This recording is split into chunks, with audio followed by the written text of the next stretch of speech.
하나님 말씀 누가복음 5장입니다. 누가복음 5장 1절에서 11절의 말씀, 우리가 잘 아는 말씀이죠. 신약성경 96페이지입니다.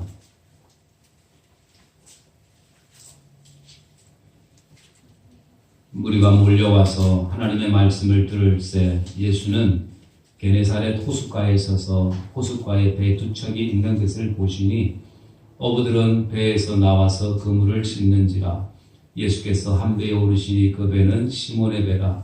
육지에서 조금 떼기를 청하시고 앉으사 배에서 무리를 가르치시더니 말씀을 마치시고 시몬에게 이르되 깊은 데로 가서 그물을 내려 고기를 잡으라.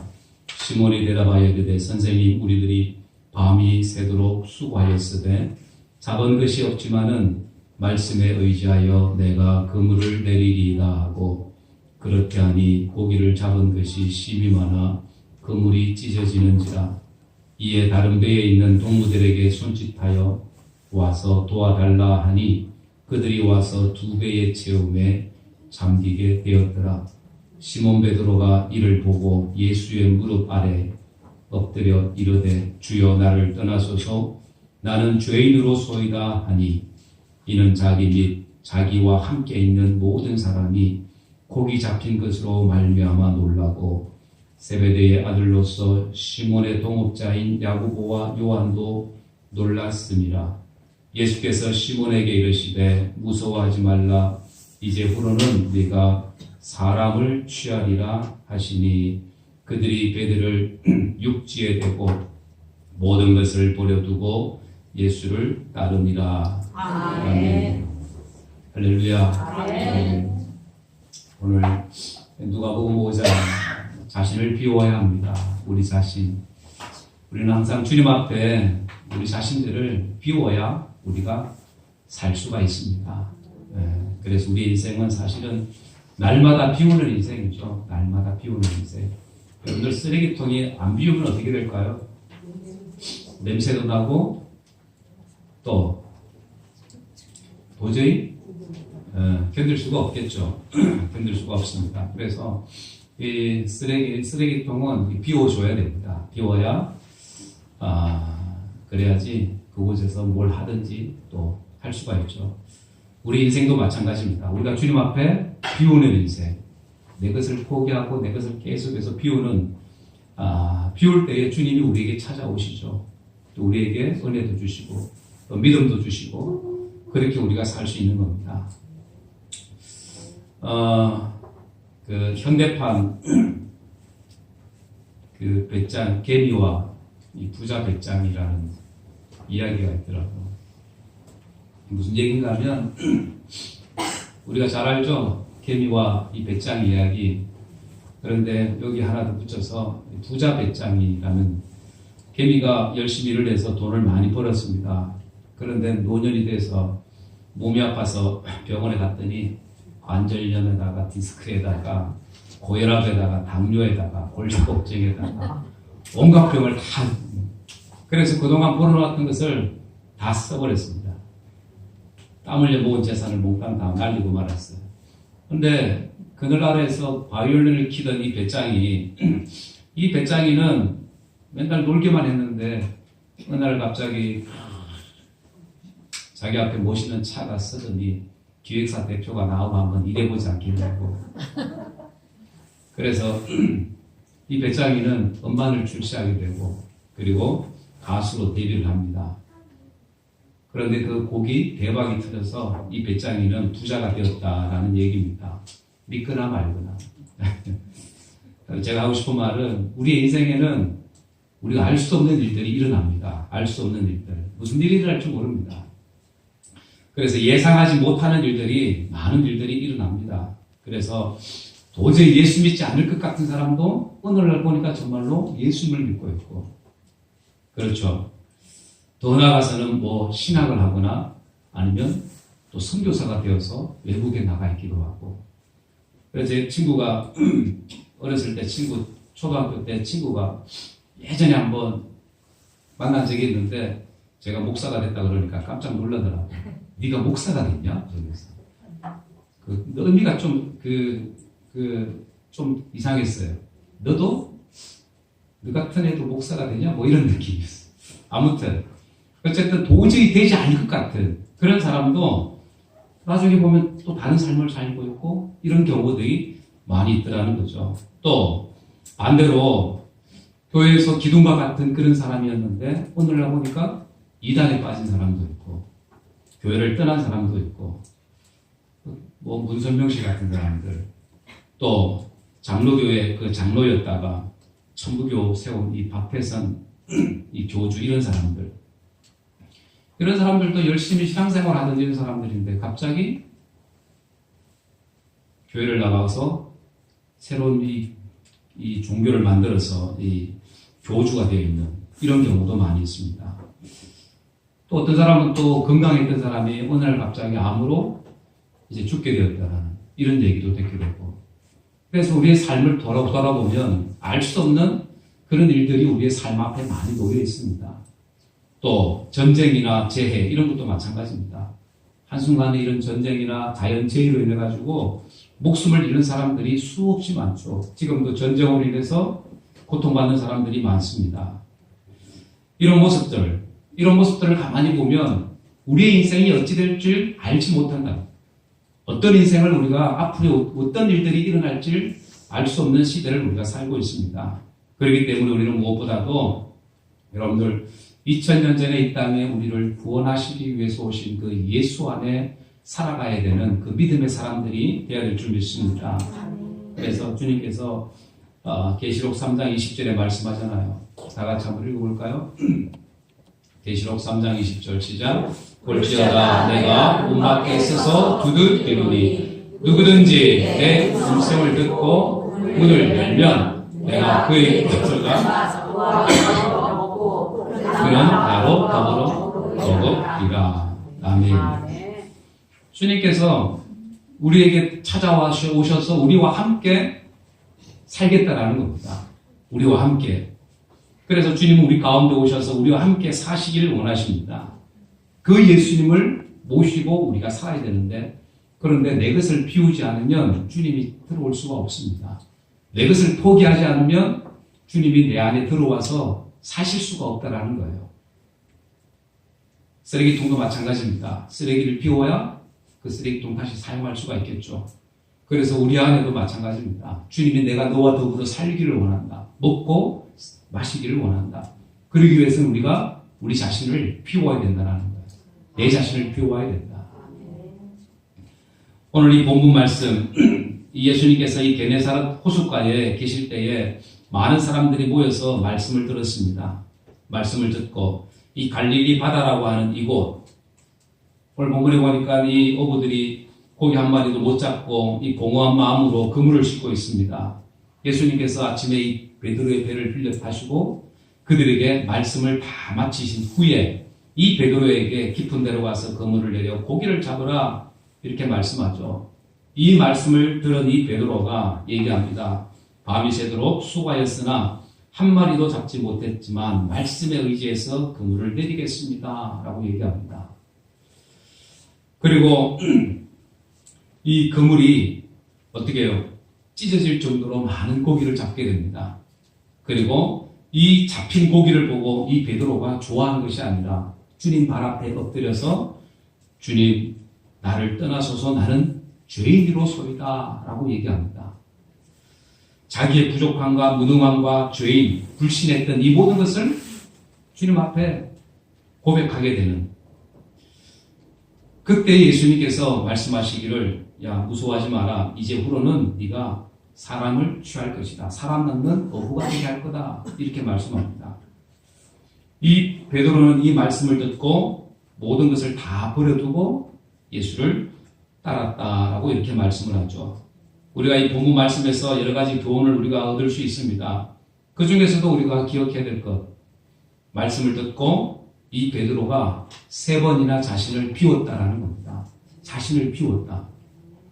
주님 찾아오셨을 때 자신을 비웠다는 거예요. 포기하고 그 말씀을 듣고 자기 중심적으로 살아가는 그 인생이 이제는 주님을 위한 삶으로 바뀌게 되었다는 거예요. 그러기 위해서 필요했던 것이 뭐예요? 자기를 비우는 것이 필요합니다. 우리가 하나님의 은혜를 잊기를 원한다면 여러분들 우리 자신을 비워야 된다는 거예요. 내 것을 포기해야 된다는 거예요. 내 경험이나 지식이나 자랑이나 이런 것들이 있다면 이 모든 것들 여러분들 우리가 버릴 수 있어야 합니다. 포기할 수 있어야 합니다. 비울 수 있어야 된다는 거예요. 그래서 그 비워진 곳에 주님의 말씀으로 채우고 주님으로 채울 수 있는 이런 은혜가 있기를 원합니다. 베드로가 3번 자신을 비웠습니다. 첫째는 말씀 앞에서 자신을 비웠습니다. 그 말씀에 순종했다는 거죠. 말씀이 예수님께서 가르쳤습니다. 가르칠 때 그 말씀을 들었겠죠. 그리고 그 말씀 앞에 자신을 비웠다라는 사실입니다. 깊은 데로 가서 그물을 내려 고기를 잡으라. 예수님께서 말씀하실 때에 자기의 경험과는 정반대되는 얘기를 하시잖아요. 그렇게 하면 안 되는데 그런데 깊은 데로 가서 그물을 내려서 잡으라고 얘기합니다. 날이 밝아오고 이제는 고기가 없다라는 것을 누구보다 잘 아는데 그런데 예수님께서는 오히려 깊은 데로 가서 그물을 내려서 고기를 잡으라고 얘기합니다. 그 말씀에 순종했던 이 베드로 자신의 생각이나 경험과 자신의 어떤 경험 이 모든 것들을 생각하면 예수님의 말씀이 맞지 않습니다. 그럼에도 불구하고 이 베드로는 어떻게 해요? 말씀에 의지해서 라고 얘기합니다. 말씀에 의지해서. 오늘 우리도 마찬가지입니다. 우리가 살아갈 때에 답이 안 보이는 그런 상황을 우리가 만나게 되잖아요. 그럴 때 우리가 주님 앞에 나와서 주님 이거 도저히 아닌 것 같고 안 되는 것 같고 힘든 것 같고 어려운 것 같고 그렇습니다. 그런데 주님 말씀에 의지해서 하나님이 우리에게 말씀하시니 하나님께서 말씀하시면 그 말씀에 내가 의지해서 내가 순종하겠습니다 라고 하는 이러한 믿음이 오늘 우리의 믿음이 되어야 될 줄 믿습니다. 그래서 하나님의 말씀을 듣고 그 말씀 앞에 자기를 비우는 것 내 생각에는 이런데요가 아니라 그 말씀 앞에 순종할 수 있는 하나님의 말씀 앞에 나를 굴복시킬 수 있는 여러분들 이런 믿음이 오늘 우리의 믿음이 되어야 될 줄 믿습니다. 그러기 위해서는 내 것을 버려야 되는 것, 포기해야 되는 것. 마태복음 18장 3절에 우리 다 같이 한번 읽어봅니다. 마태복음 18장 3절에 없어요? 나 안 해본다. 제가 읽어드릴게요. 이르시되 누구든지 너희가 돌이켜 어린아이들과 같이 되지 아니하면 결단코 천국에 들어가지 못하리라. 예수님께서 이 말씀을 하시는 이유가 뭘까요? 누구든지 돌이켜 어린아이와 같이 되지 아니하면 천국에 들어갈 수 없다. 여러분들 어린아이의 마음이 어떤 마음일까요? 순수한 마음, 깨끗한 마음, 그 속에 거짓이 없는 마음, 이 어린아이의 마음입니다. 그런 마음을 가질 때에 천국에 들어갈 것이라고 얘기합니다. 오늘 우리의 마음이 어떤 마음? 어린아이와 같은 마음, 순수한 마음, 깨끗한 마음, 자신을 비우는 마음, 그 마음이 될 때 천국에 들어갈 수 있다는 거예요. 그럴 때에 주의 은혜가 그 속에 부어지게 되는 줄 믿습니다.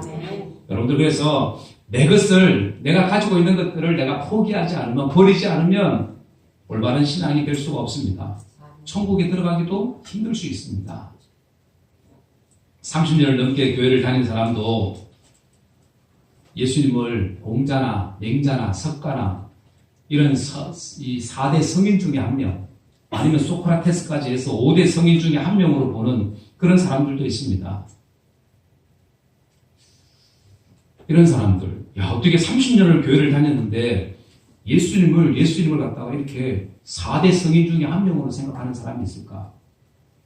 예수님께서 나의 죄를 위해서 십자가에 죽으시고 부활하시고 우리의 구세주가 되시고 나의 하나님이 되신다라는 그 믿음의 고백을 하지 못하고 살아가는 사람들이 있다라는 거예요. 그냥 생각 속에 내 생각 속에 그냥 좋으신 분 그런 분으로 생각하고 있는 사람들이 많이 있습니다. 어떤 사람은 이 성경적인 지식도 있습니다. 교회 장로가 되었어요. 그러면서도 집안 제사를 당연시 여기는 사람도 있습니다. 또 어떤 사람들은 평생 예수님을 믿으면서도 하나님의 것, 자기 것 구별하지 못하는 사람도 있습니다. 내 것도 내 것, 하나님의 것도 내 것. 이렇게 전에 어떤 목사님이 그런 얘기 하셨어요. 자기 교회 장로님이 계셨는데 그 장로님이 돈이 많아 됩니다. 그래서 교회를 지어야 되는데 이 장로님이 교회 건축의 90%를 헌금을 감당을 하셨어요. 90%를 헌금했으니 이 장로님이 하시는 말씀이 교회 명의를 공동 명의로 해달라고 얘기합니다. 공동 명의로. 그래서 지금은 뭐 그런 게 없지만 예전에는 그렇게 건축 헌금을 많이 했으면 그렇게 공동 명의로 하기도 했던 그런 적이 있었던 모양입니다. 그러니까 공동 명의로 해달라고 했다라는 거예요. 해줬을까요? 안 했을까요?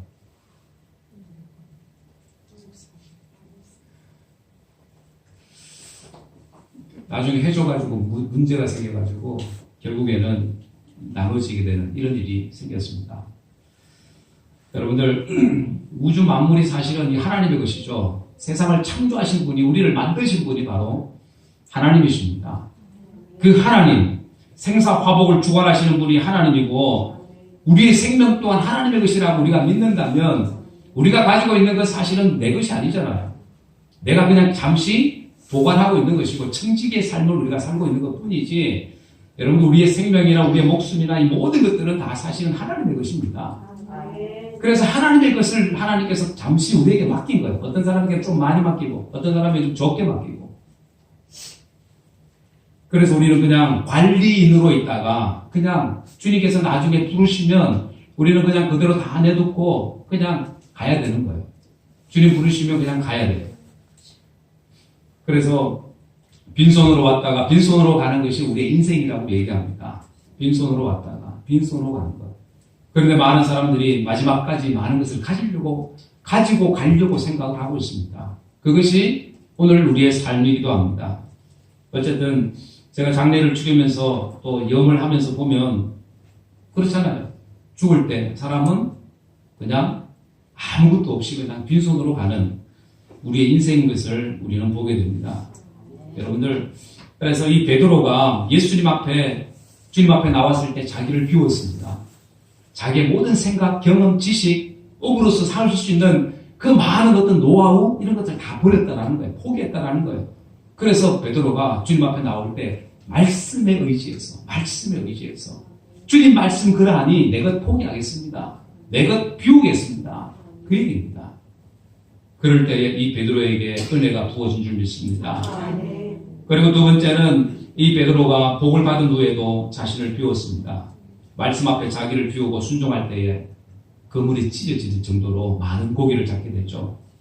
이 고기를 잡은 베드로가 좋아하거나 춤추거나 한 것이 아니었습니다. 야, 이 고기 팔면 얼마나 되겠다? 이런 계산을 한 것이 아니었습니다. 오히려 이 기적을 베푸신 주님 앞에 나와서 발 앞에 무릎을 꿇고 주여 나를 떠나소서 나는 죄인으로소이다. 이렇게 고백을 합니다. 겸손히 주님 앞에 나와서 회개했다라는 사실입니다. 복을 받은 이후에 그것 때문에 기뻐하고 즐거워하고 한 것이 아니라 그 기적을 베푸신 주님 앞에 나와서 오히려 나는 죄인입니다. 나를 떠나소서 했다라는 거예요. 그래서 많은 사람들이 복을 받으면 좋아합니다. 기뻐합니다. 그렇죠. 그런데 중요한 것은 뭐예요? 그럴 때에 우리가 조심해야 됩니다. 왜요? 그럴 때. 왜냐하면 우리가 부자 될 때, 잘 될 때, 잘 나갈 때 여러분 우리 속에 교만이 들어오기 쉽습니다. 교만이. 그래서 이 베드로를 통해서 우리가 깨달을 수 있는 게 뭐예요? 그 많은 것을 고기를 잡았을 때 오히려 교만하지 않고 오히려 주님 앞에 엎드려서 나는 죄인입니다 라고 고백했다는 거예요. 자기의 부족함을 자기의 연약함을, 자기의 죄를 주님 앞에 고백했다는 겁니다. 여러분 이런 겸손이 오늘 우리의 모습이 되기를 원합니다. 그래서 사업이 잘 되거나 복을 많이 받으면 겸손하기보다는 이 교만해지는 경우가 많이 있기 때문에 그렇습니다. 여러분들 우리가 헌금을 하잖아요. 11조 10만 원 할 때가 쉬울까요? 11조 100만 원 할 때가 더 쉬울까요? 왜 그렇죠? 많이 번 것을 생각하지 않고 많이 낸 것만을 생각합니다. 사람들은. 내가 이 정도 많이 했다라고 생각을 해요. 하나님께서 많은 것을 주셨다라고 생각하기 전에 내가 이 정도로 많이 한다라고 먼저 생각한다라는 거예요. 그래서 아깝다라고 생각을 하게 됩니다. 여러분들 그래서 내가 어렵고 힘들 때보다 잘 될 때 우리가 더 겸손해야 될 줄 믿습니다. 조심해야 될 줄 믿습니다. 신명기 8장 12절에 다 같이 한번 읽어봅니다. 시작. 내가 먹어서 배불리고 아름다운 집을 짓고 거하게 하며 또 내 우양이 번성하며 내 은금이 정식되며 내 소유가 다 풍부하게 될 때에 두렵던데 내 마음이 교만하여 내 하나님 여호와를 잊어버릴까 하노라. 힘들고 어려울 때 우리가 하나님 잊지 않습니다. 오히려 그때는 하나님 앞에 더 매달리게 되겠죠. 그런데 은금이 많아지고 우양이 증식되고 할 그때에 조심해라는 거예요. 왜요? 마음이 교만하여서 하나님의 은혜라는 것을 잊어버릴 때가 있다는 거예요. 하나님의 은혜를 잊어버릴 수 있기 때문에. 또 신명기 8장 17절에 또 같은 말씀합니다. 읽어봅니다. 시작. 또 두렵건대 내가 내 마음에 이르기를 내 능력과 내 손의 힘으로 내가 이 재물을 얻었다 할까 하노라. 내 하나님 여호와를 기억하라. 그가 네게 재물 얻을 능력을 주셨습니다. 아멘. 여러분들 내 힘으로 되는 것 같지만 사실은 내 힘으로 되는 것이 아닙니다.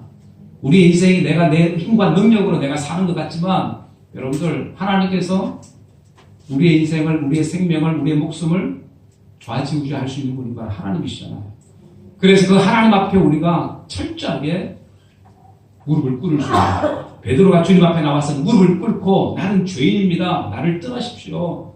했던 것처럼, 회개했던 것처럼, 겸손하게 주님 앞에 무릎을 꿇었던 것처럼 우리 마찬가지예요. 우리 속에 있는 이런 이 자만심이나 이런 교만들, 이런 생각들이 수시로 올라올 수 있습니다. 그럴 때 우리 자신들을 비울 수 있는 저와 여러분들 되기를 원합니다. 아멘. 이 베드로처럼 내가 잘나서 그런 것이 아니다. 정말로 하나님께서, 주님께서 역사하셨습니다. 주님께서 하셨습니다. 라고 오히려 무릎을 꿇고 자신의 부족함을 고백할 수 있는 이런 모습이 되기를 주의 이름으로 축원합니다. 아멘. 창세기 22장에 보면 아브라함이 100세 때에 낳은 이 독자 이삭이 있었죠. 그 이삭을 하나님께서 너 번제로 바치라고 얘기합니다. 그 아들 이삭, 하나밖에 없는 외아들이잖아요. 자기 목숨을, 자기를 달라고 하면 모르겠는데 왜 하나밖에 없는 아들을 달라고 하면 모든 배가 다 끊어질 텐데, 그럼에도 불구하고 이 아브라함은 그 2박 3일이나 걸려서 되는 그 모리아 산으로 이 아들을 데리고 번제로 바치잖아요. 여러분들, 이렇게 바칠 수 있었던 것은 다른 것이 아니었습니다. 하나님은 죽이기도 하시고 살리기도 하시고 없다가도 있게 하시는 분이 하나님이라는 사실을 이 아브라함이 알았습니다. 하나님이 주셨기 때문에 취하신 이도 하나님, 주신 이도 하나님. 그래서 이 아브라함에게는 적어도 하나님이 어떤 하나님이라는 것을 알았기에 하나님께서 말씀하실 때에 기꺼이 번제로 자기 아들을 드릴 수가 있었다는 겁니다. 여러분들 오늘 우리에게도 마찬가지죠. 오늘 우리에게도 아브라함이 자신을 비울 때에 하나님께서 아브라함을 인정하셨습니다. 네가 이제야 내가 나를 경외하는 줄을 내가 알았다. 정말 너의 믿음이 진짜 믿음이구나 알았다는 거예요. 오늘 우리에게도 이런 시험을 할 수 있습니다. 이런 시험이 올 때에 여러분들 우리는 무엇보다도 하나님이 어떤 하나님이라는 것을 우리가 분명히 알고 깨닫고 그 하나님을 의지하고 신뢰할 수 있는 이런 믿음이 오늘 우리의 믿음이 되어야 될 줄 믿습니다. 그래서 신앙이라는 것은, 믿음이라는 것은 이 감동, 하나님을 감동시키는 것이다 라고 얘기합니다. 믿음이 있으면, 신앙이 있으면, 정말 하나님을 뜨겁게 사랑하면 하나님을 감동시키려고 한다는 거예요. 하나님. 그런데 정말 하나님을 뜨겁게 사랑하지 않으면 여러분들 하나님을 감동시키는 것이 아니라 그냥 형식적인 믿음으로 살 때가 많다라는 거예요. 반대로. 그렇다고 해서 그 사람이 구원받지 못한 사람이냐 그렇게 장담을 할 수 없습니다. 그렇게 장담은 얘기하지 못하지만 그러나 여러분들 그런 사람들은 부끄러운 구원을 받을 수 있다는 것을 우리는 기억해야 합니다. 그래서 우리가 부모도 자식들도 마찬가지잖아요. 부모를 감동시키는 자식이 있고 또 자식 중에도 감동이 아니라 속썩이는 자녀가 있습니다. 속썩인다고 너 내 자식 아니다 이렇게 얘기하지 않잖아요. 감동시키면 그 감동 때문에 그 부모는 더 힘을 얻잖아요. 어렵고 힘들어도 몸은 아파도 그 한마디 때문에 자녀의 그 한마디 때문에 그 부모가 살잖아요. 감동 때문에. 하나님도 마찬가지입니다. 하나님도 정말로 하나님을 감동시키는 사람. 어떤 사람이 감동시키는 사람입니까? 믿음으로 살려고 하는 사람. 믿음으로 주님 앞에 나오는 사람. 자신의 부족함을 깨닫고 자신의 부족함을 주님 앞에 아뢰는 사람. 그런 사람이 하나님을 감동시키는, 주님을 감동시키는 사람인 줄 믿습니다.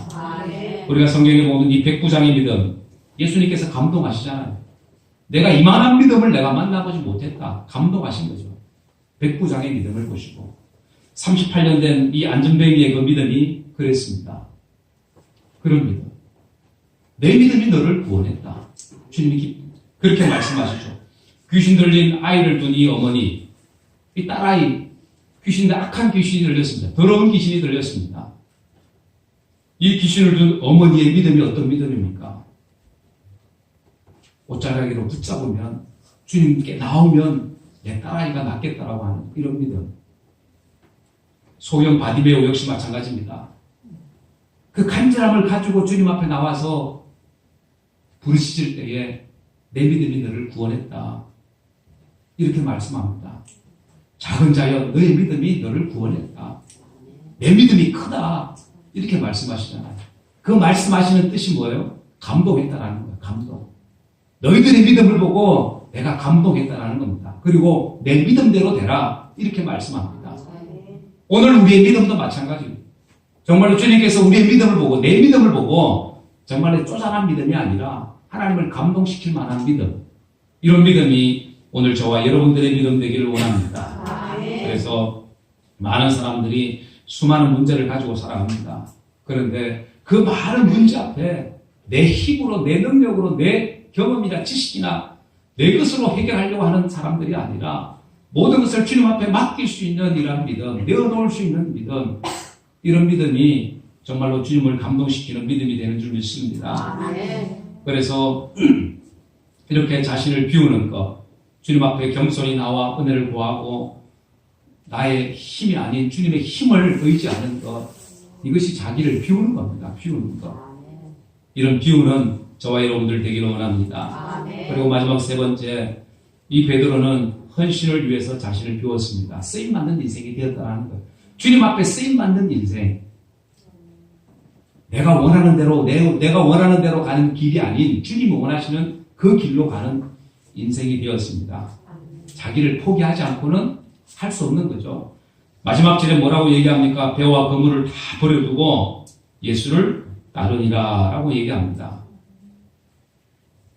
모든 것을 다 포기할 정도로 주님을 따르는, 예수님을 따르는, 여러분 자기를 비우지 않고는 이렇게 할 수가 없습니다. 자기를 비우지 않고는. 그래서 주여 나는 죄인입니다 라고 자기를 비웠을 때에 예수님께서 이제부로는 네가 사람을 취할 것이다 라고 얘기합니다. 사람을 낳는 어부가 될 것이다 이렇게 말씀합니다.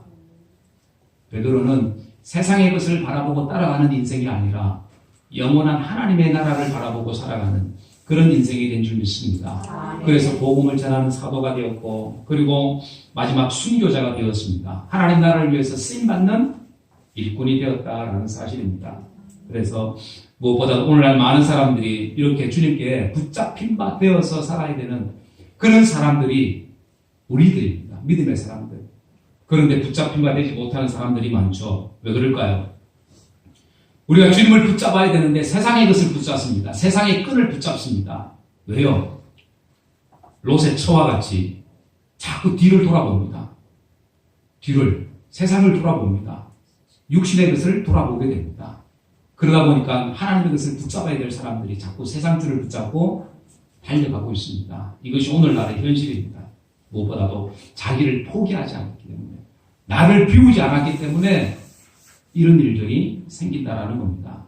주를 위해서, 주님을 위해서 헌신할 수 없는 이유가 바로 이런 이유가 있습니다. 내 것을 포기하지 못하기 때문에, 육신의 것을 포기하지 못하기 때문에, 세상의 욕망으로 가득 차 있기 때문에 여러분들 주님을 따르다가도 다시 돌아오고 포기하고 돌아오고 이런 인생을 살아가는 이런 사람들이 얼마나 많은지 모릅니다. 오늘 이 본문의 이 베드로는 배와 그물 모든 것을 다 아낌없이 버려두고 예수님을 따라갑니다.